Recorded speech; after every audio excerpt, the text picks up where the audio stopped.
सभी दर्शकों का स्वागत है। आप देख रहे हैं एसबी न्यूज। मैं हूं समाजसेवी रामचंद्र तिवारी। तुलसी स्मारक राजापुर, तुलसीदास जी की चर्चा, जगह जगह पर सबरी प्रपात को लेकर तुलसी प्रपात हुआ जिस पर विरोध चल रहा है। करबी सदर ट्रैफिक चौराहा को तुलसी चौराहा किया जाए, ये सब तमाम चर्चाएं चल रही, लेकिन अपनी ही नगरी में तुलसी बाबा का कोई ध्यान तुलसी प्रेमियों का नहीं दिखता नजर आ रहा है। उभरते सवाल जिसकी है हमारे तुलसी भक्तों की तलाश। जब पूर्व में समिति गठित थी तो नई समिति बनाने की आवश्यकता क्यों पड़ी जो विवादित बनी? क्या ये बेशकीमती जमीन व दुकानों पर माफियाओं की नजर? इस समय तुलसी स्मारक राजापुर में उपस्थित हूँ। मतलब साफ है कि तुलसीदास जी की चर्चा कहीं ना कहीं किसी ना किसी रूप में होती रहती है। तुलसी प्रपात की चर्चा चल रही है, उसमें विरोध भी हो रहा है। अब इस समय करबी सदर में ट्रैफिक चौराहा पर तुलसी चौराहा बनाया जाए, लेकिन सवाल एक ये है कि अपने ही गांव में तुलसी बाबा की कोई सुध नहीं ले रहा है। अपने ही गांव में तुलसी बाबा वीरान केवल माला फूल तक सीमित हैं। पहले कुछ और होता था। हम आपको ऐसे जानकार से रूबरू कराएंगे कि जब से ये स्मारक बनाने की योजना बनी तब से ये बैठे हुए आपके सामने गबरू बाबा, तुलसी बाबा के भक्त, तुलसी बाबा के पुजारी हैं। इनसे मैं आपको जानकारी दूंगा। इनसे सही जानकारी शायद आपको कोई दे सके। आप ये बताइए स्वामी जी कि आप यहाँ कितने वर्ष से हैं? हम इसमें 50-60 साल से हैं। जी जी। आप ये बताइए कि यहाँ जो समिति गठित है, यहाँ पर कोई ध्यान दे रहा है?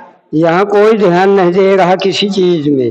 अच्छा, इसकी व्यवस्था सब खराब चल रही। अच्छा, ये बताइए जो आप यहाँ पूजा पाठ सामग्री जो करते हैं तो इसको आपको समिति की तरफ से या किसी तरफ से आपको कोई दे रहा है? हम इधर उधर से सब करके इसको पूजा आरती सब करते हैं। धन्यवाद। ऐसे तुलसी भक्त को मामला साफ हो चुका। जब 1955 में समिति का गठन हो चुका था तो दूसरी समिति बनाने की आवश्यकता क्यों पड़ी?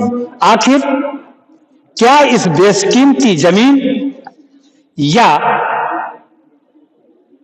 दुकानों पर माफियाओं की नजर? आखिर ये विवाद क्यों हो रहा है? तुलसी बाबा की ये बेशकीमती जमीन और ये दुकानें, इतना होते हुए भी तुलसीदास जी को पूजा पाठ सामग्री रामायण कराने आप कुछ करने के लिए वाद्य हैं, बेकार की बातें करते हैं। तुलसी चौराहा की बात करेंगे? अरे अपने गांव में तुलसी बाबा ही की कोई देख रेख नहीं हो रही है।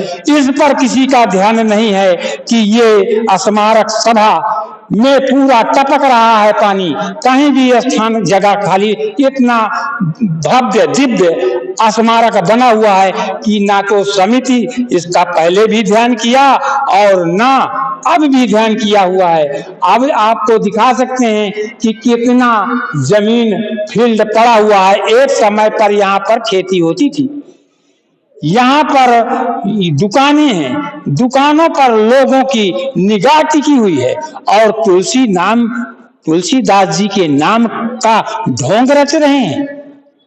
तुलसीदास जी के नाम का ढोंग न रचें। आप लोग जो ये वार्ताएं कर रहे हैं कि तुलसीदास जी का नाम ऐसे होना चाहिए, चौराहा बन जाए, ये बन जाए, वो बन जाए, तो ये आप लोगों की सोच और मानसिकता गलत है। ये तुलसीदास जी के पुजारी ने अपनी पूरी व्यथा हमें सुनाया, हमें बयां किया। तुलसीदास जी में कुछ भी यहाँ समिति द्वारा कुछ नहीं हो रहा है, केवल फालतू की बकवास हो रही है। अभी तुलसीदास जी का सोरो नाम लेने पर, तुलसीदास जी का जन्मस्थली के नाम पर अनेक प्रकार की बातें होती हैं। ये अज्ञानता को दर्शाता है। तुलसीदास जी की असली जन्मभूमि राजापुर ही है। आपको मैं इतना बड़ा प्रमाण दे सकता हूं कि कोस कोस में बदले पानी, 4 कोस में वाणी। इससे बड़ा प्रमाण आप समझने के लिए बहुत है, क्योंकि मानस में पूरे राजापुर की छाप रामचरितमानस में आपको मिलेगी। तुलसी जन्म स्थली राजापुर पूरा प्रमाणित है। ब्रिटिश हुकूमत ने भी तुलसीदास जी को राजापुर ही जन्म स्थली माना है। राजनीतिज्ञों, साहित्यकारों ने भी तुलसीदास जी की जन्मभूमि राजापुर ही माना है। लेकिन सवाल एक ये है कि मैं निवेदन करूंगा कि ये बेशकीमती जमीन और दुकान ये हमारे पूर्वज तुलसी बाबा की है, और जो यहाँ पर सेवा कर रहे हैं, तुलसी भक्त हैं, वो भी परेशान नजर आ रहे हैं। मैं आपको ये बताऊंगा कि रामचरितमानस का आप लोग अध्ययन कर रहे हैं। भगवान ने कहा है, जो अपराध भगत सन करई, राम रोष पावक सो जरी। मैं समाज सेवी रामचंद्र तिवारी, तुलसी स्मारक, राजापुर।